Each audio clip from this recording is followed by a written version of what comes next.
بسم الله الرحمن الرحيم. اهلا وسهلا بحضراتكم ويوم جديد من ايامنا في زملكاوي. طبعا يوم حزين كناش نتمناه، كلنا زعلانين، كلنا غضبانين. جماهير نادي الزمالك مش مصدقه ايه اللي بيحصل ده، مش مصدقه ان هي دي فرقتها، مش مصدقه ان هي دي لعبتها.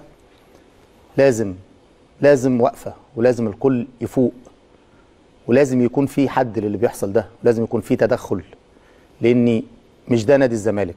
رجعونا نادي الزمالك بتاعنا، ورجعونا لعبتنا، رجعوا لنا فرقتنا، ورجعوا لنا الروح اللي كنا شفناها اخر مره في ماتش الاسماعيلي. نسينا شفنا الروح دي فين، ونسينا لعبتنا في خضم التكاسل وفي خضم الرعونه. نسينا ان دي فرقتنا وده شكل فريقنا. النهارده بنلعب بلا طعم، بلا روح، بلا عزيمه، مع ان انت كان عندك كل مقومات ان انت تلعب بروح وبدم وبقتال وبعزيمه. يمكن امبارح وانا بتكلم مع كابتن مال عبد الحميد، بتكلم معاه ان دي مباراه حياه او موت، اعترض عليا وقال لي مش حياه او موت، دي نكون او لا نكون، مصالحه جماهير. النهارده المدير الفني باللعيبه بيزيدوا حزن الجماهير، وبيزيدوا تاني السوق، وبيزيدوا الطين بله مع جماهيرهم.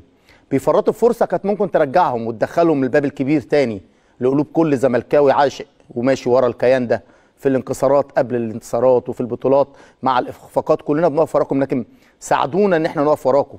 ساعدوا نفسكم، ساعدوا نادي الزمالك، ساعدوا مجلس ادارتكم، ساعدوا المنظومه كلها، ساعدوا جماهيركم، ساعدوا نفسكم، ساعدوا اسركم. النهارده اللي اكيد زعلانين. المدير الفني النهارده بيهدي فوز، وبيهدي 3 نقاط للمنافس بتاعك عشان يوسع الفارق ل8 نقاط بدون ادنى داعي. تغييرات اهدت الفوز للمنافس. المنافس ما عملش حاجه يكسب بيها المباراه، كان زيه زيك على مدار 45 دقيقه مباراه رتيبه، الاثنين بتلعبوا على التعادل، الاثنين مأمنين. ليه اديله مفتاح الفوز؟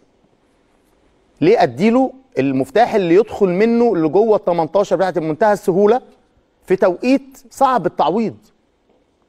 ليه تغييراتك غلط؟ ليه تغييراتك غلط؟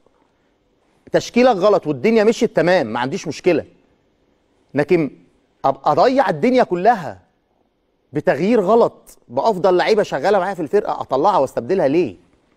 ليه؟ وليه دي تتقل الكل، تتقل الجميع؟ هو انا ليه النهارده ما شفتش كابتن اسماعيل وكابتن حسين ياسر واقفين؟ امال انتوا جايين ليه؟ عشان تقفوا وتتكلموا، عشان لو في غلط تقولوا. النهارده كان في اخطاء كتير وفي غلط كتير، كلنا زعلانين وكلنا حزانه. مش ده نادي الزمالك، ولا دي فرقه نادي الزمالك، ولا دي لعيبه نادي الزمالك، ولا دي روح نادي الزمالك. يبقى لازم وقفه، لازم وقفه، لان الاستمرار على هذا المنوال هيبقى من أسوأ لأسوأ. وما كناش هنصارح نفسنا ان احنا في مشكله، ولازم تدخل على المستوى الفني، تدخل على المستوى الجهاز الفني واللاعبين. يبقى لازم نقف مع بعض كلنا، لازم الكل يقف، ولازم يبقى في خريطه طريق جديده شغالين عليها، نبقى عارفين احنا بدايتنا فين ونهايتنا فين ورايحين فين وجايين منين. بطوله الدوري مشوار لسه طويل جدا، لكن النهارده انا كنت هقدر اطلع النهارده وانا متعادل على الاقل، ان انا كسبان على الاقل، او ان انا خسران حتى وبلعب وبأدي، ما عنديش مشكله. لكن انا لا بأدي وتغييرات غلط ولاعيبه في مش مراكزها وبنفس الاخطاء متكرره وديكتاتوريه في القرار، ما لهاش حل عندي غير كده.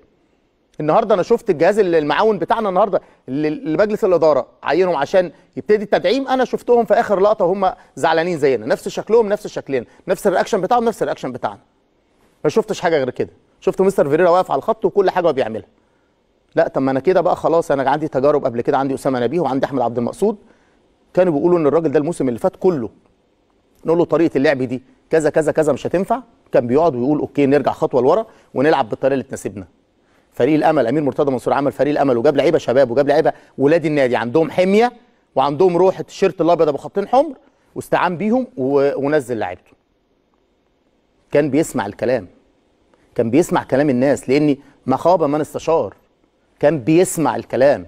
دلوقتي احاديه القرار وفرديه القرار وديكتاتوريه القرار.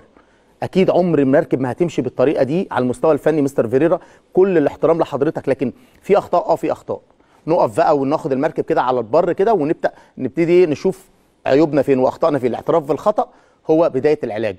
لكن جماهير نادي الزمالك كل واحد النهارده زعلان وحزين على الاداء ده، كلنا زعلانين وكلنا حزانين، لكن مباراه من اصل 34 36 38 40 مباراه لسه بدري جدا. الدور الاولاني لسه اصلا ما انتهاش، وعندنا دور تاني كبير جدا. اوعى نستسلم، اوعى نرمي الفوطه، اوعى نقول ان البطوله وراحت، لا لسه بدري قوي. وثمان يعني الفارق الثمان نقاط ده حصل قبل كده ورجعناهم. مش بضحك على حضرتك ولا بدغدغ مشاعر حد ولا ليه حاجه عند حد، انا زي زيك ودمي محروق زي زيك بالظبط. من اول رئيس النادي الاصغر مشجع النهارده كان في الاستاد او قدام التلفزيون، كلنا دمنا محروقين، كلنا دمنا محروق. بس مش ده نادي الزمالك. نادي الزمالك لو رجع وانا على الورق وبالمعطيات، انا مش هقول لك ان انا خسرت البطوله الرابعه الموسم ده الا لما يبقى الفارق اكتر من عدد المباريات المتبقيه. دي كره القدم. وانا لو شايف ان المنافس فايق وشايف ان المنافس دايس وشايف ان المنافس عنده الامكانيات وعنده القدرات، هو مدعم ماليا زي الفل ومدعم احتوائيا زي الفل ومدعم تحكيميا زي الفل، كل الحاجات دي تخصه هو.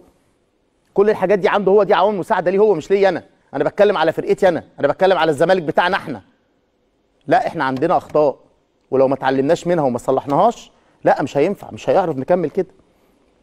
فانت الدوري لسه طويل، الدوري لسه طويل جدا، وعمرنا ما هنرمي الفوطه، عمرنا ما هنستسلم، وهنفضل داعمين وهنفضل مساندين للكل.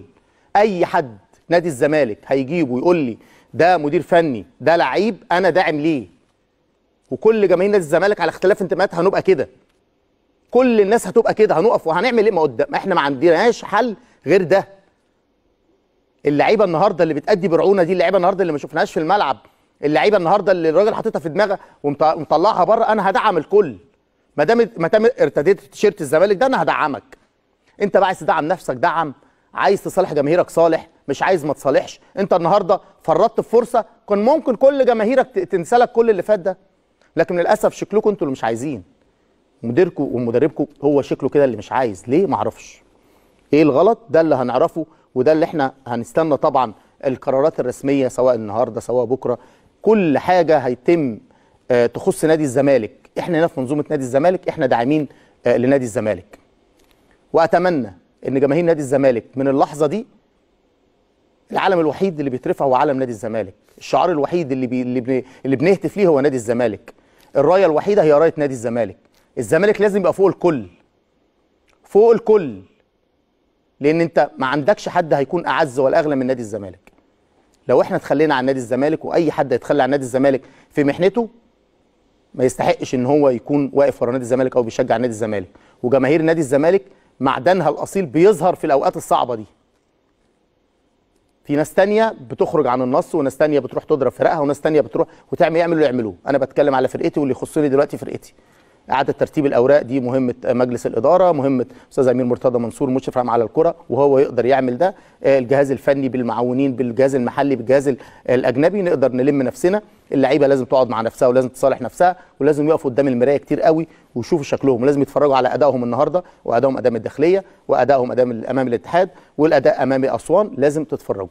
رجعوا لنا الاسماعيلي من رجعوا لنا الزمالك من ايام ماتش الاسماعيلي، ما شفناش زمالكنا وما شفناش فرقتنا وما شفناش الروح القتاليه.